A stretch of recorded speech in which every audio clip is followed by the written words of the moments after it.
Hello and welcome back to Paranormal NL Podcast, located in Newfoundland and Labrador, Canada.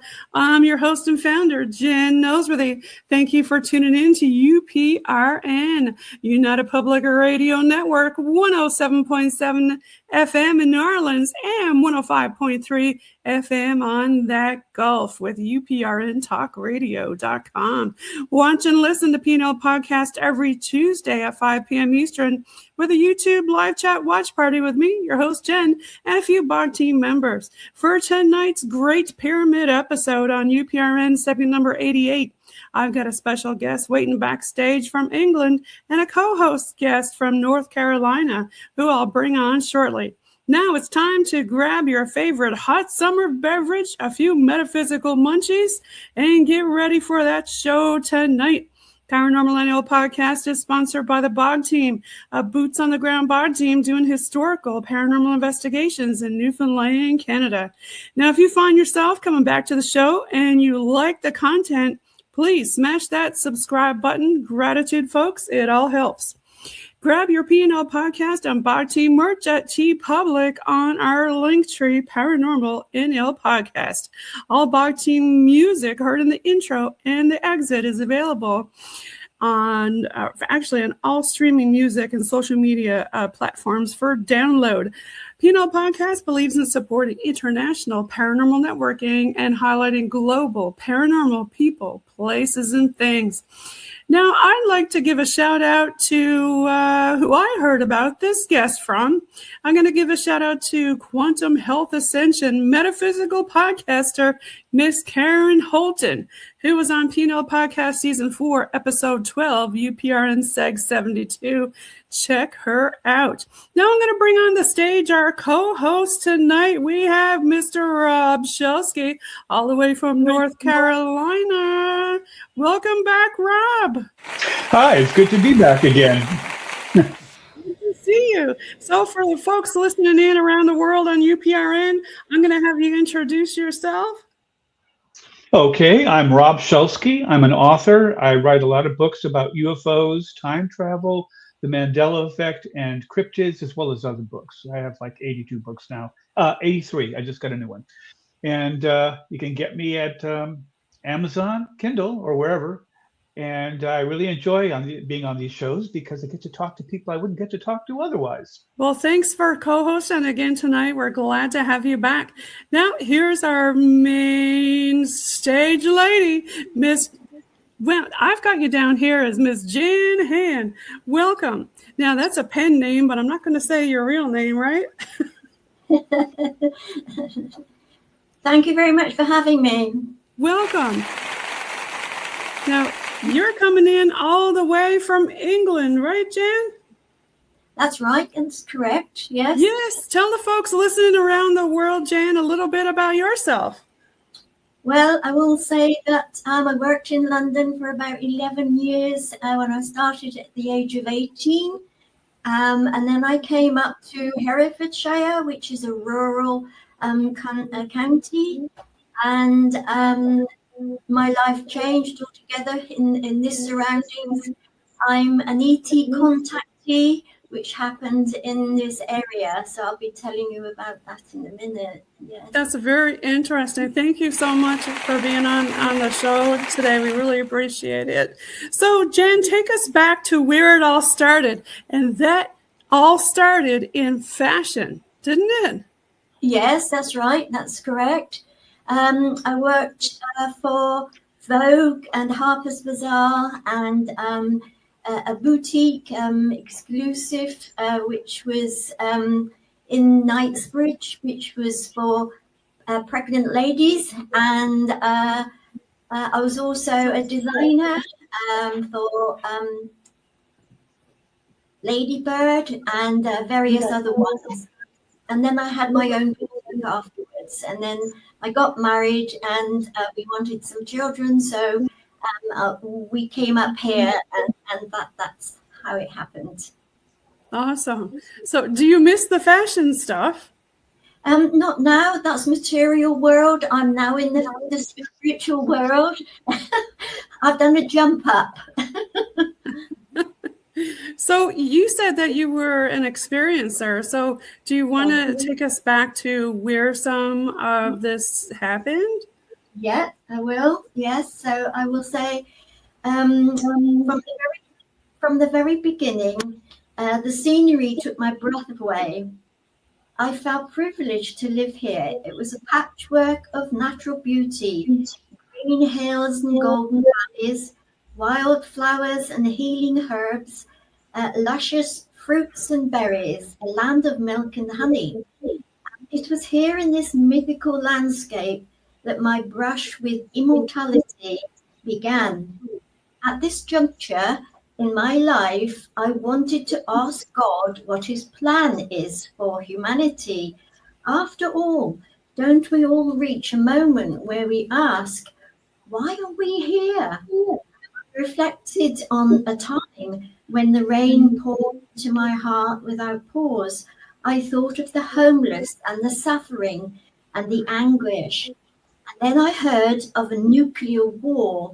Now, this is a good time to talk about it, really. And this nuclear war that I was worried about was a few years ago. On this particular evening, my husband had the television on. A speaker was solemnly instructing, take out the doors and prop them against the walls. This will help prevent them from falling on you. This was the advice that was given to us to prepare for the nuclear war.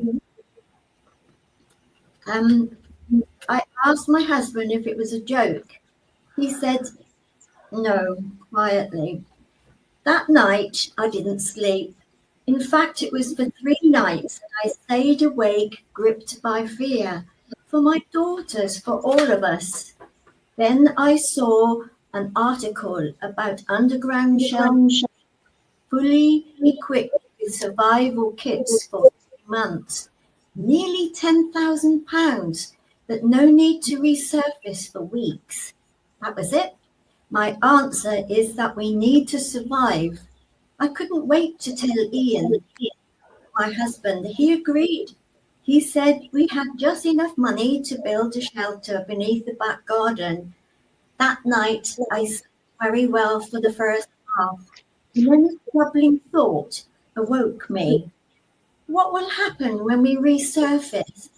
How many others will still be alive? Will the world still be habitable or poisoned? And once again, I was in despair. I got angry.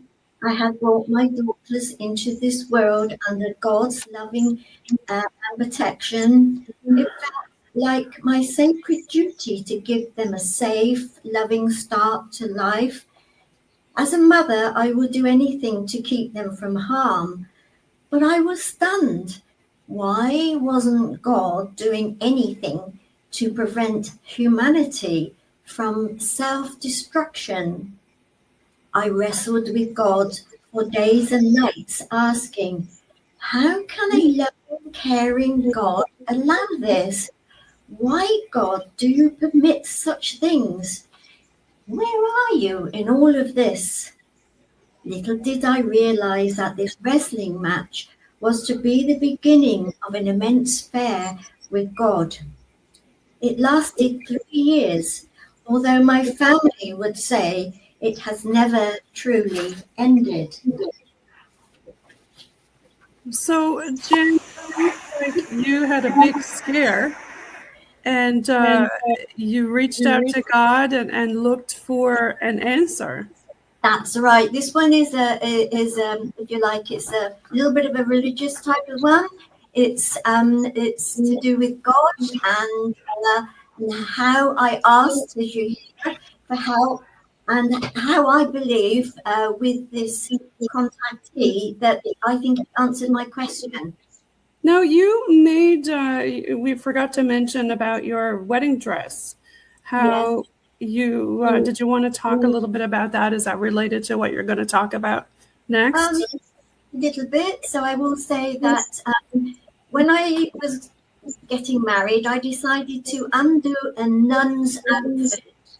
And I turned my wedding dress, and people telling me afterwards that that is a sign of calling, and it sure was, because this is a calling that happened.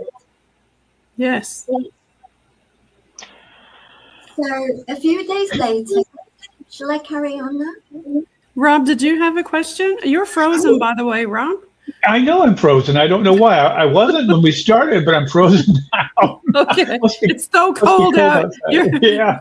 You got your popsicles out. Yeah, Okay. it's kind of weird, isn't it? Yeah. But, yeah, I do have a question. What do you think about all of the things that you've been through, and what are your conclusions? I mean, have you formed some kind of final result about how you relate to life and God and how you feel about the world in general? Yeah, is this me? Yes. So yes, it's all about. I can't hear you. You can't hear. Can you hear me now? I can hear you fine. Yes. Yes, are you I can. using Chrome, Rob? I think he's going to go and come back. Yeah. So you can continue. He's just going to go and come back. Okay. Yes. Right. So yes, it does. It does involve God. I think that at the end of it, through all the stages I went through, that I definitely had my answer. To me, God got the calling, if you like, from me, and I think that He gave me a result for it as well. So a few days later, it was Tuesday, the 2nd of March, 1982. At precisely 10:45 p.m., I was driving along a narrow country road in Herefordshire with my 2 young daughters in the back seat, supposedly asleep. As I drove down this lane, my eldest daughter began talking to me. "What comes after 20, Mummy?" I was puzzled. "Do you mean 20, sweetheart, or do you mean 19? She shook her head. "It looks like this," and she started tracing an invisible shape in the air. I turned slightly to see her gesture more clearly, and it was precisely at this curve that something utterly bizarre caught my eye. To the left of the curve is a stile leading into a vast field bordered by the tall bushes. To the right is the lane we were driving on, which stretches approximately 352 yards or 0.32 kilometers. At the end of the lane, a main road branches off, leading to the International's Communication Satellite Station in Herefordshire. Now, as I turned onto the lane, I spotted some weird lights hovering above. They are clustered together in the front left corner of the field, suspended eerily in space. How do I know they were watching something on the main road, or perhaps beyond towards the satellite station? I can't say, but the feeling was overwhelming. These lights weren't random. They were aware. So this is something I think when I got home, and this is the first part. So this is like a cluster that you can see in the field there, and the time. Okay. So wait, Rob, do you have a question about that picture? Well, I mean, would you consider those standard UFO style lights, or do you consider them something more or something else entirely?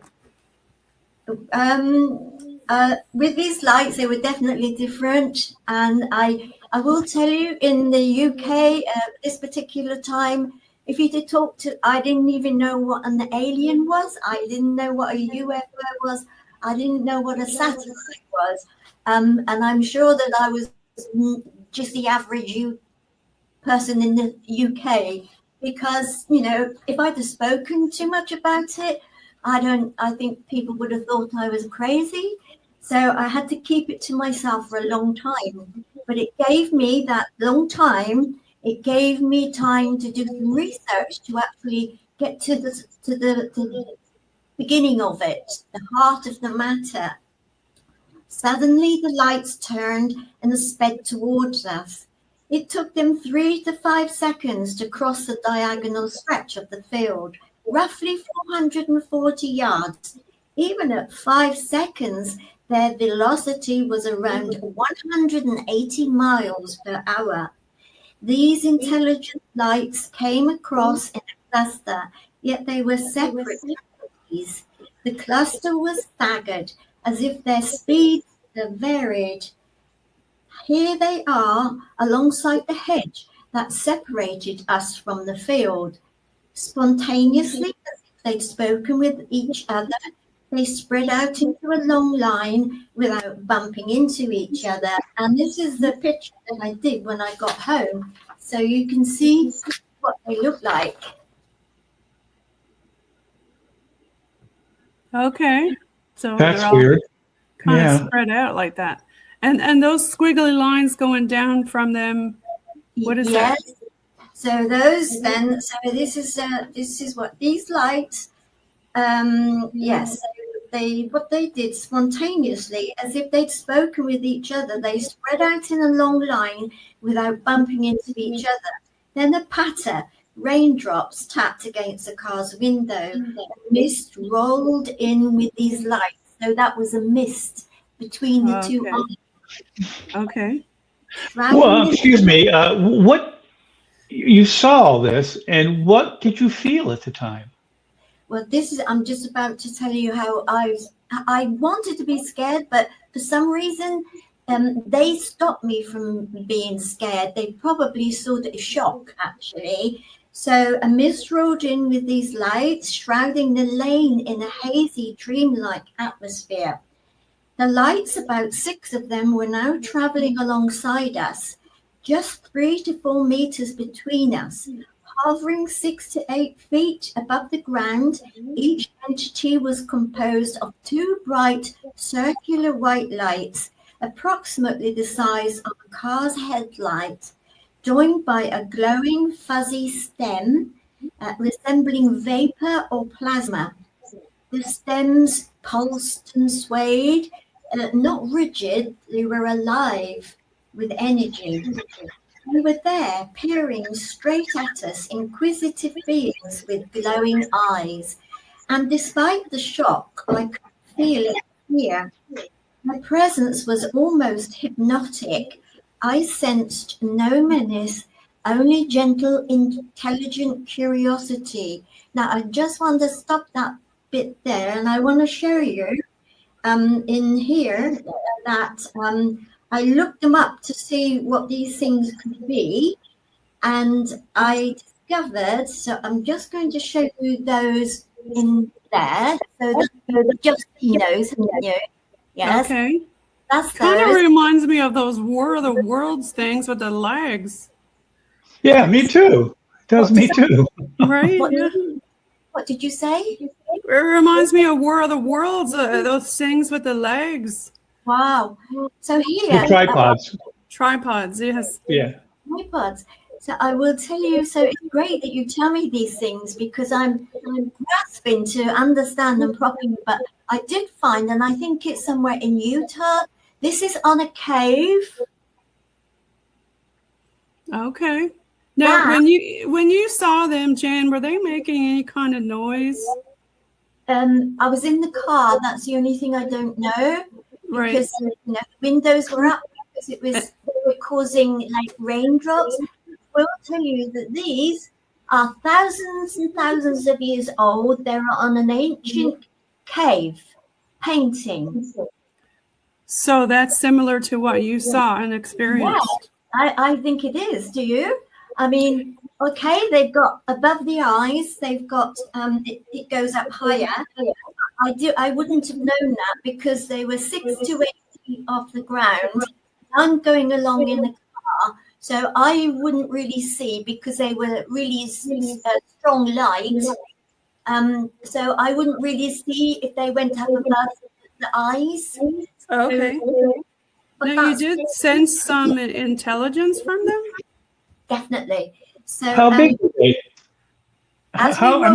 You're visually looking at them. How, like, were they you're looking out of the car. I mean, how far away were they, and how big did they appear to you at that distance? They were 3 meters away from me, because I went down there several times after with my husband, and we measured all this stuff out. They were the other side of this hedge, and the hedge itself was directly against the road, and they were 3 meters away from me.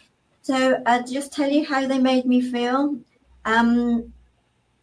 Shock, actually. I didn't feel fear. Their presence was almost hypnotic.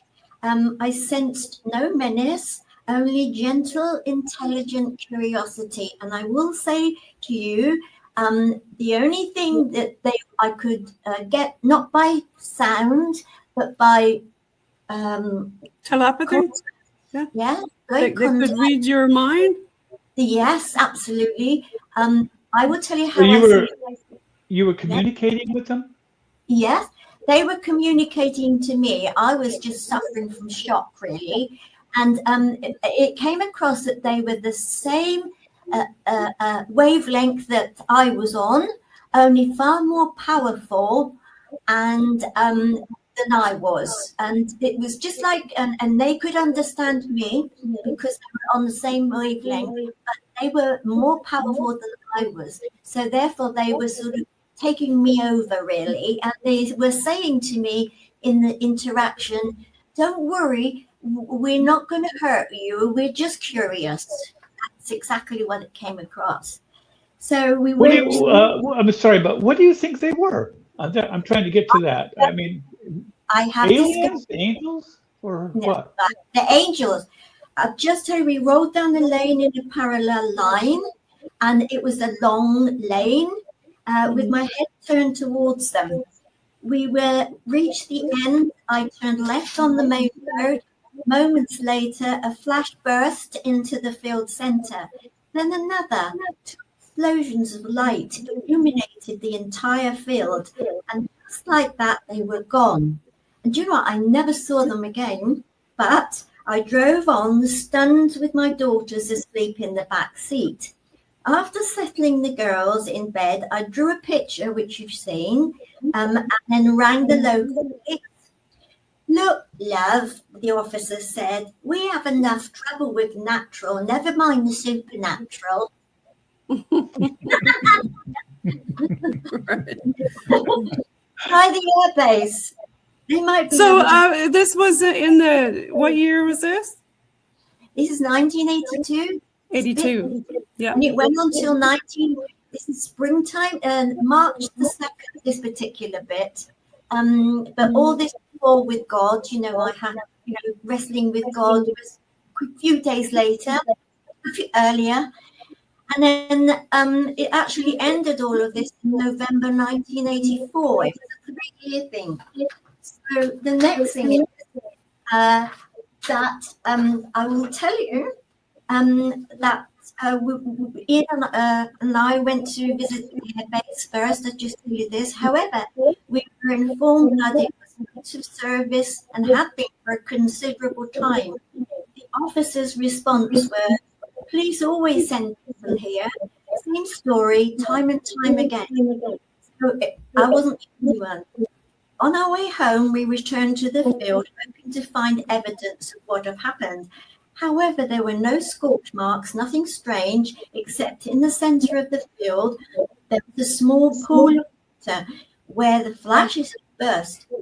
Nevertheless, what had unsettled me the most was the spectacle. It was personal. These weren't passive, they were interactive. They had stunned me, and I felt numb for the next few days. I just want to say there, and I want to tell you what they are, but I will tell you that to me, it doesn't seem that I have never heard since then. I've been looking these things up and all sorts, doing research on them all the years, and it seems that they don't shoot people, they don't stab people, they don't knock people over. It seems to me that they need to be curious and perhaps even inclined to advise or help, but that's only my interpretation. presentation, really. So since then, I looked them up. I looked up to see what they were. They didn't seem to fit an alien. They didn't seem to fit in one of these flying saucers. And then one day I found these angels, I never saw them again, but they were definitely with me. They never left me. They were doing what I wanted to do. They were making sure that I found the true God and the why. So I found this, which is 9 different angels. So, and the only one that I could see was like that was this one. The only one there is all of them is different, but it's that one, eyes, because it's got eyes. And then I found out in Egypt that they have, they're called seraphim. And seraphim, they are angels. And they belong in according to that, second level down from God, apparently. Seraphims, there's cherubins, seraphins, and then they go down to the line. But this one's the second one. Aren't archangels above the seraphim? Are they? Yeah, I think they are, like Archangel Michael. Yeah. Too bad we didn't have Dr. Judd Burton here to verify that. Maybe he can chime in on the live chat watch party and verify that. But so we're thinking angel. Did you say there was scorch marks on the grass, yay or nay? Because the audio is a bit scratchy. I'm thinking you don't have your headset on or anything, or your earbuds, right? So I found out that was the nearest, and usually, that is just an illustration from somebody that's obviously the artist has never seen seraphins, because it doesn't really match. It's just got one eye, but they're always all eyes, these seraphins, and that works very well with my encounter. So, and the next thing that happens is another thing. So I noticed that that they have apparently they are the beginning. When you see seraphins, they are the beginning of an ascent, and the beginning of an ascent is the beginning of an ascent to have an initiation, and that's exactly what happened afterwards. So I had an initiation. And they were the seraphins that started it off. So after my intense plea for help with God, I had seen those lights, extraordinary beings. I asked God what he would do about all these dreadful things. And then I felt guilty and shameful because I had questioned God. Here I was after, as though there was something more profound. My energy was completely drained and my confidence had slipped away, yet a strange longing bloomed within me, and all I could think about was religion. I asked God, where do I go from here? Which religion is the root? And there I stood once again, alone with the pain in my heart. Surely something had gone wrong. I whispered in my mind, God, where are you in all of this? Which religion is the right one? If I'm meant to follow a path, please show me. I sent this appeal upwards several days and nights. Where are you, God? On this particular morning, with my hand on my heart, I stood at the kitchen window. With trembling sincerity, I held out my arms and offered myself as a sacrifice to God. Well, actually, that word sacrifice has got nothing to do with blood. It's just really, I'm offering, whatever he needs, just so that I know him. And said, you say we can knock and the door will be opened. Well, dearest God, I'm knocking and I cannot knock any louder. To whom do I go to? Which church should I attend? Suddenly a reply came instantaneously. A distinct male voice answered, ask none of these, but follow me. I really love God. all the way through my childhood, you always used to trust God, but not once did he ever talk to me. Not once did he respond. So I asked, I was really frightened, who is there? Again, I heard the same voice. I am the Lord Jesus, trust in me, and I will show you the way. I was terrified. Jesus had always been my best friend since childhood, a relationship I hope would last forever, but never before had he spoken to me. No inner voice addressed me directly like this one. I was petrified. My first instinct was to hold myself in a constant prayer, like breathing, and that seemed to ignite a turning point. Suddenly, I poured everything out I had into my prayer, looking up at the sky from the kitchen windows with arms wide open. I spoke aloud, "Dearest God, take me. Take all of me. Use me as you will. I ask you in return, dearest God, give me back just that little bit that knows that you are there. And if you will, dearest God, I will offer it to others so that they too may share in it, but only if you will it and not of my own accord." Perhaps it was the rawness with which I prayed, desperate and devoted, but immediately something spontaneously happened. It was as though I had touched a divine switch, because at once there came a loud swirl of repent in my ears, and at the exact moment a fresh pour down on the top of my head. I was driven down onto the floor until I lay flat on the floor. I had surrendered to an invisible force. I was stunned and completely overcome. Now, I want to tell you, having in the last few weeks, having podcasts, I've heard of somebody called Chris Bledsoe, and Chris Bledsoe read his book because he sounded as if it was very familiar to mine, and sure enough, at this particular point in my experience, he has that experience as well. So this to me is really sort of personal and a little bit worried what they think, but he had exactly the same thing happen. He was pushed down by a lady. That lady is Mary. So Mary must be Catholic, and I'm not Catholic. I am, Christian, but not Catholic. And so I saw Jesus and he and Mary. In other words, whichever one that you trust in a sort of a spiritual, holy way is the one that you will see. So, if I'd have been one, it would have been in another one, like I would have seen Allah, or whatever their sons are and stuff. So that is, I've only found that out in the last couple of weeks, and it makes me feel better to say it because he had it happen exactly the same. And he was told by this lady, which he called the lady, she said she was going to help him now. And mine just said, follow me.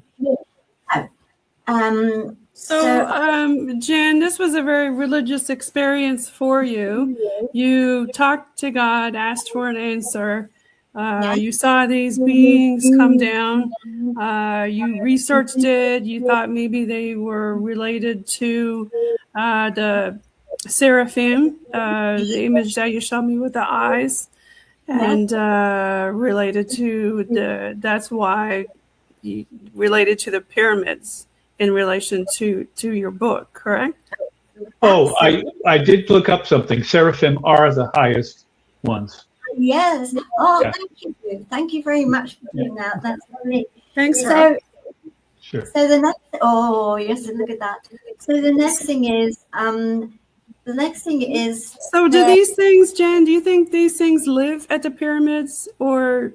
Oh, well, I don't know, but they have a sort of a cave or a tomb, I think it is, and they found their seraphim boxes there. right next on the Giza Plateau, I think it is, or near anyway. So, why do you think they're related to the pyramids? I didn't catch that. Because I was taken there. This is the next bit, you see. What happens next is I have no idea what they were going to do with me. But the next thing is that I got up because the next thing is the pressure went off the top of my head and I seemed to be gently being pulled up. And when it was pulled up, in my window was a rainbow, beautiful rainbow. And then as I watched it, it became a double rainbow. And now in the Bible, a rainbow is always said to be God's promise.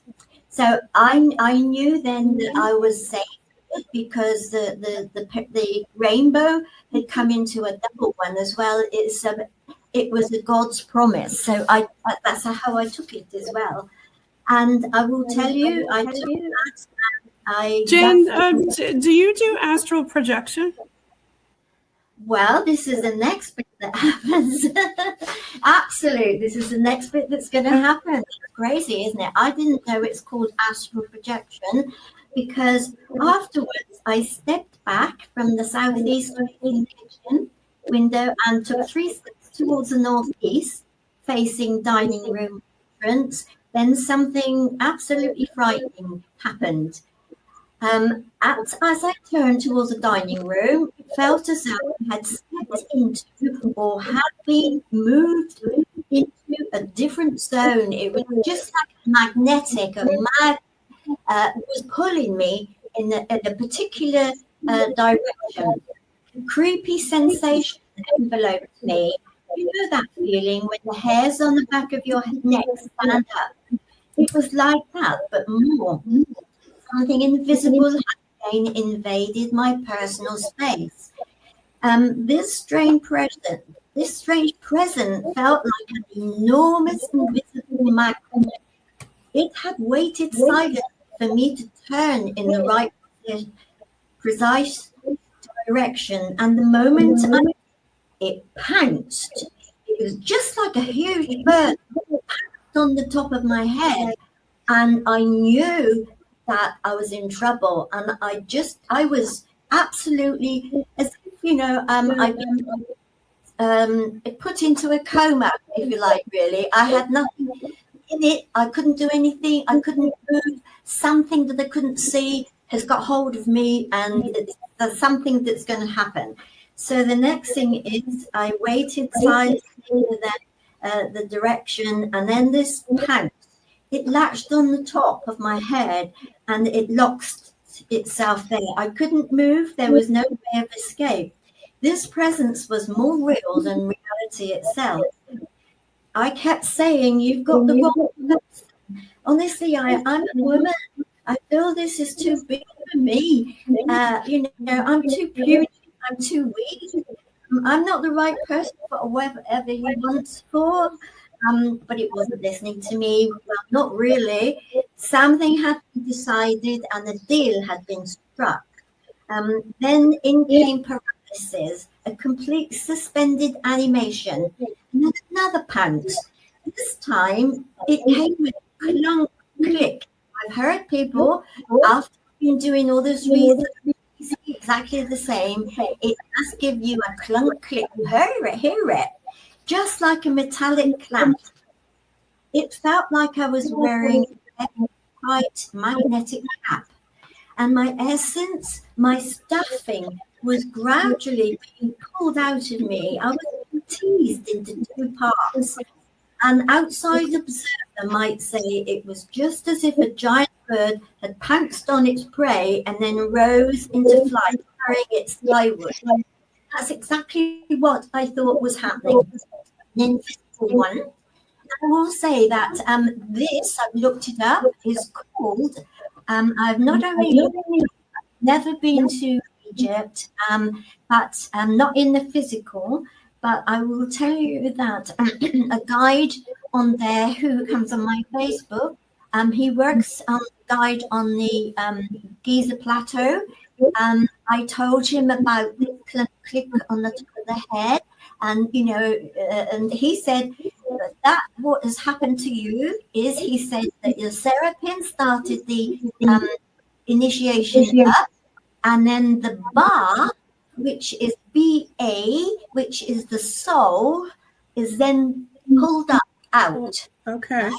And he says that bar will go clunk click as it clamps onto the head, and then it will pull out your spiritual body, which you can call your energy body, or you can call it your electrical energy. They're all the same thing.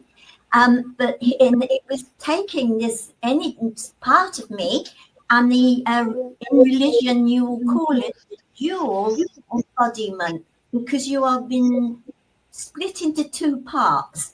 One part is the part that stays here, and it carries on with the household and the material, domestic work and everything in the material world. But the other one is gone off with this huge bird, which apparently in Egyptian hieroglyphs, it's shown as a bird, it's shown as a human being, and the head of it is a bird. And he says that it is the ba, and they call it the soul. And that he says excuse me, but who calls it the ba? It was a guide in Egypt, you said? Well, isn't that the ka? I thought that was the ka. The soul was the ka. Either what the K-A, this he said is the ba. K-A. And it's shown as a human being with a head of a bird. And he said, where did it take you? He said, because they take you places. And I said, it took me to the Great Pyramid. And he went back in his armchair, because this was on a Zoom thing. And he said, wow. And then, so that's exactly what happened. So I'm looking it up, and it says in ancient Egyptian belief, the soul was not a single entity, but a complex, multi-part concept. The ka and the ba were two essential components, along with the physical body, needed to reunite after death to create a justified spirit, which is a KH that could live forever. The ka, the life force, is called the vital spark. Now, you had said the ba was lifted. The ba was a personality and a soul. Depicted as a bird with a human head, the ba represents an individual's unique personality, consciousness, character. Unlike the stationary ka, the ba is dynamic, mobile, capable of traveling between the world of living and the afterlife in the duat, D-U-A-T, during the day. Interesting. Sounds interesting, isn't it? Shall I carry on then, this last bit? Well, actually, I have a question for you too. I mean, you went through all this, but I still haven't gotten kind of what I'm looking for. What is the final upshot of all this? Where you are now, how do you feel about this? What is the final upshot? The final upshot is I'm taking to the Great Pyramid, not just like in a minute or seconds. It took a few weeks. I'm traveling with this bird on top of me, and it took me to the Great Pyramid. And inside the Great Pyramid, I have to do the initiation ceremony, the most ancient initiation ceremony that ever took place on this planet. And it's inside the Great Pyramid of Giza, and that is what its true function is all about. Now, on your book, I got a few more questions. It's depicted with the bird and the pyramid. To me, the color is red, and is that depicted flames around the pyramid? Yes, absolutely, flames. Because well, that's not a bird. I mean, not in the normal sense. That's a phoenix rising from the fire, isn't it? Yes, that's a phoenix. That's a phoenix bird, because a phoenix bird is linked to the Great Pyramid.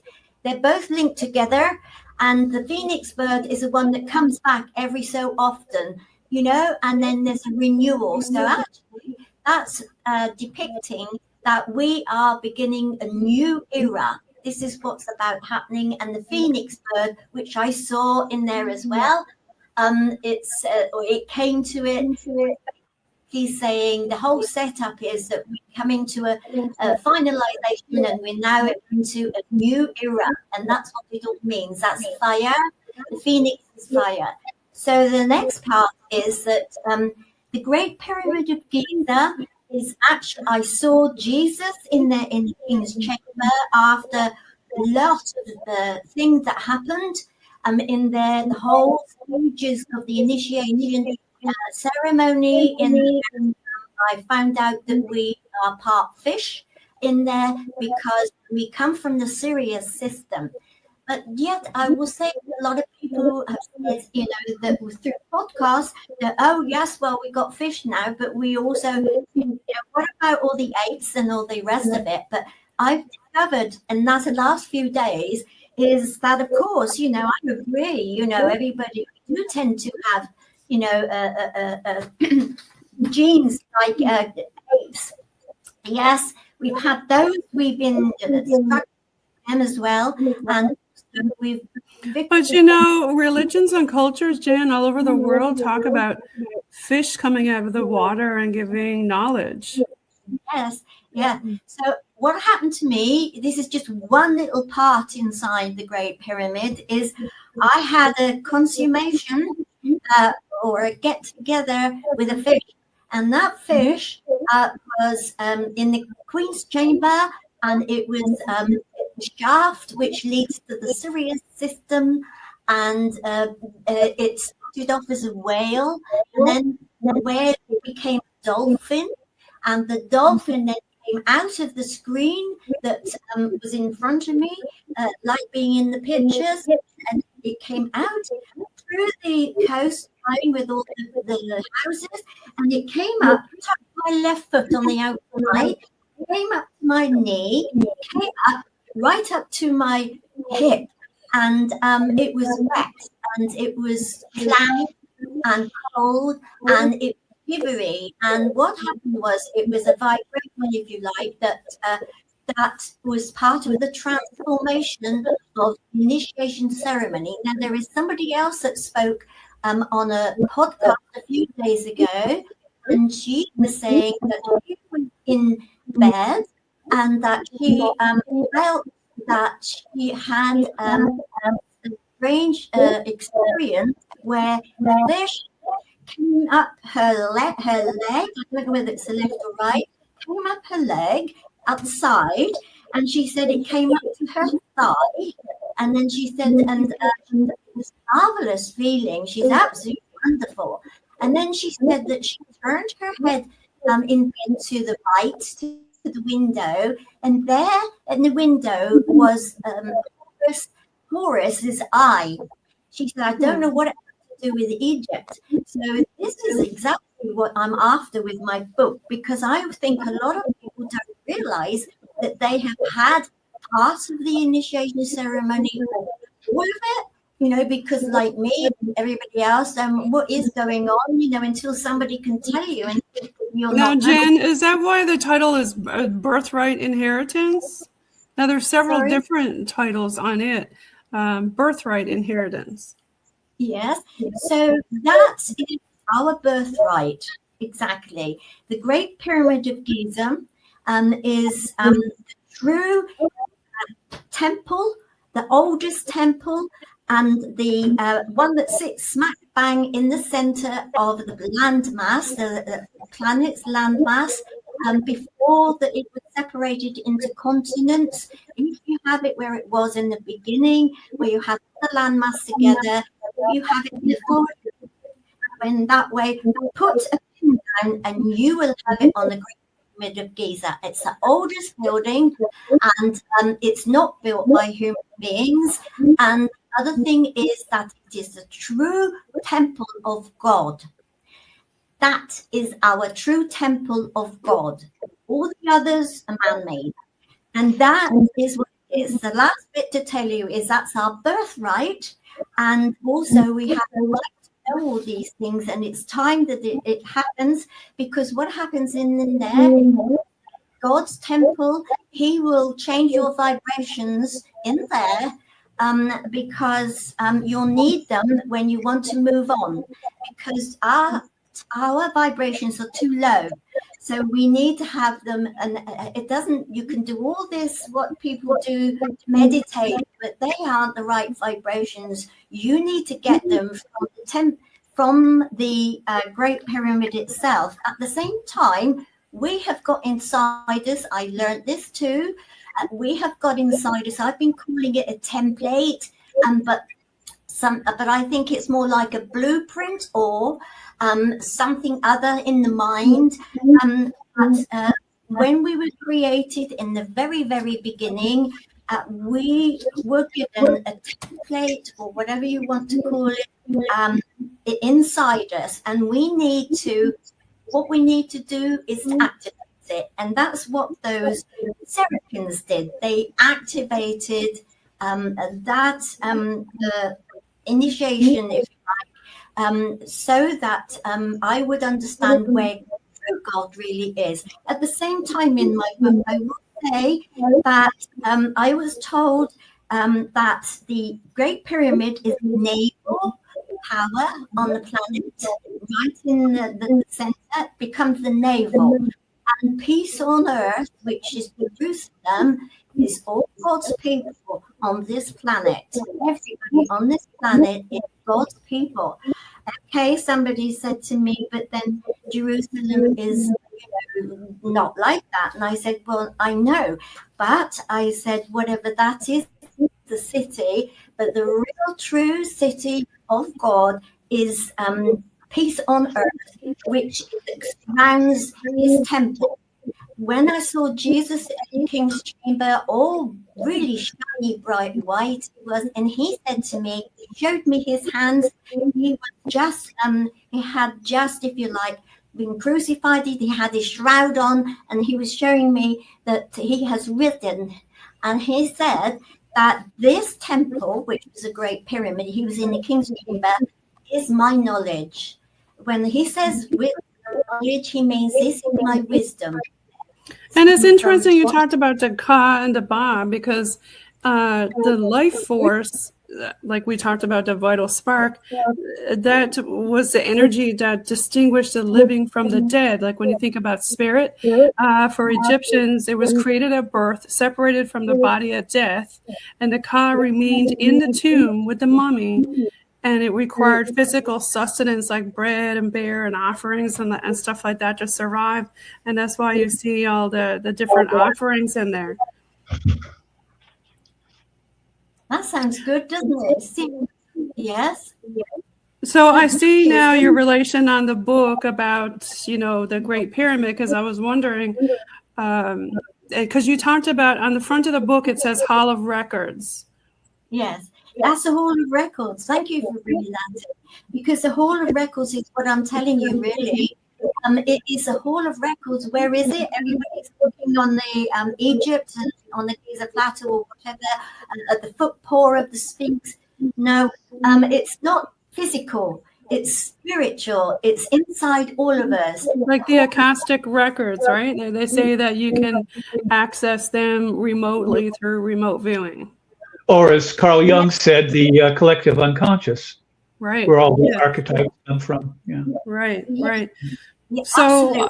a lot of this sounds like very, people listen to this and think, oh, it's all very metaphysical. You call yourself an experiencer.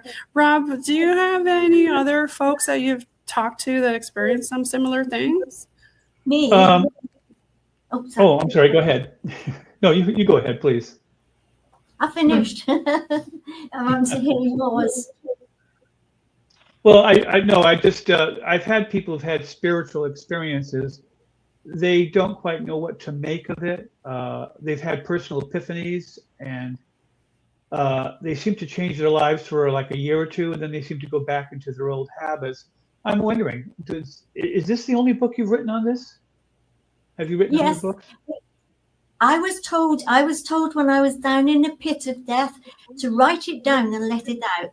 And and all the time it was write it down and let it out. And I had this kept. I did exactly that. I saved it. My husband said to me when a few years afterwards, that's a different book. Yes. people will say, I said, people will say I'm crazy over here, especially they don't have to know about UFOs and stuff. I said, I'm going to rip it up and throw it away. He said, don't you ever know? He said, you're going to leave that one. When I leave, he said, that was strange. And he passed away a couple of years ago, actually. And so I decided to get going with it, you know. And it's only since I've all these podcasts, half a dozen odd that I've had in the USA and Canada, whatever, that are telling me that I feel as if I belong to you. This is where I belong, because in UK, they just say you need your medication. You've not been taking it and everything. So you stay quiet. So the only thing I thought I had to do with write it down and let it out is to put it out in the book. This is my first book about this. So I mean, has it changed you permanently? Is your life now fundamentally different after this experience? Absolutely different. I feel as if my consciousness is wider. My consciousness, it doesn't want just this material world anymore. It's beyond that, you know. It's the things on this planet, you know, they're sort of like nothing really, you know. They need to know about everything else, you know. It's like as if I've opened another dimension, another part of my consciousness. And do you think that's because of the higher vibrational meditation type of things that you've been doing that help you access that? Yeah, absolutely. This initiation ceremony has changed my life forever. What I didn't understand what it was, but I definitely knew there was something more than what we think there is. Absolutely. And I was going to say, is there one thing that you want people to take from your book? Yeah. I like them to read my book and think if they've had something like that happen to them themselves, and then start thinking about the Great Pyramid. Maybe, you know, that's the way that it's going to happen, is because the Great Pyramid is structured to complete your, you know, to press together and remind you, like remembrance, what you've got inside you. And that's the way I see it. It's it happened with this initiation, started the whole roll of everything. I had no way of stopping it. And kind of an alignment, right? An actual physical. Why you though? Why did you think this happened to you in particular? I didn't know at all. I was just told to write it down and let it out. No, I mean the experiences. Why do you think you were chosen? Why was I chosen? I have no idea. I'm hoping and thinking there's probably thousands of others that have had it happen to them. Maybe they just haven't had I want to say the guts or something to write it down and let it out.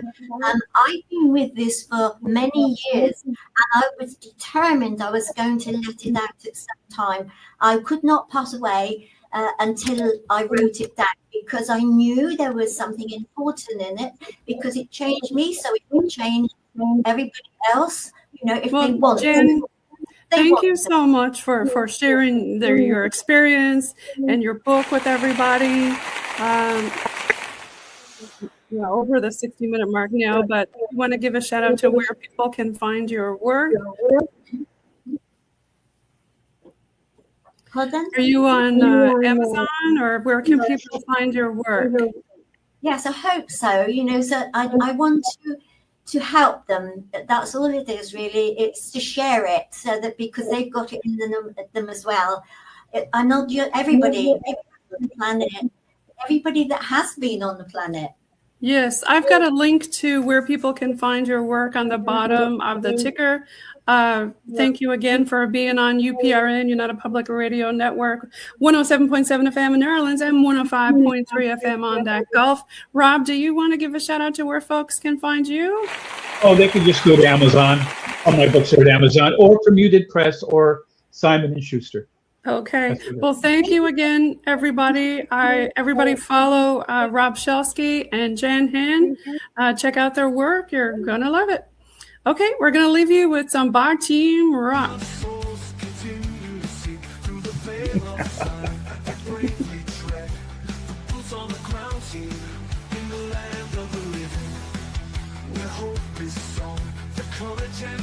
Like a beacon shown, guided by love, the spirits unbound.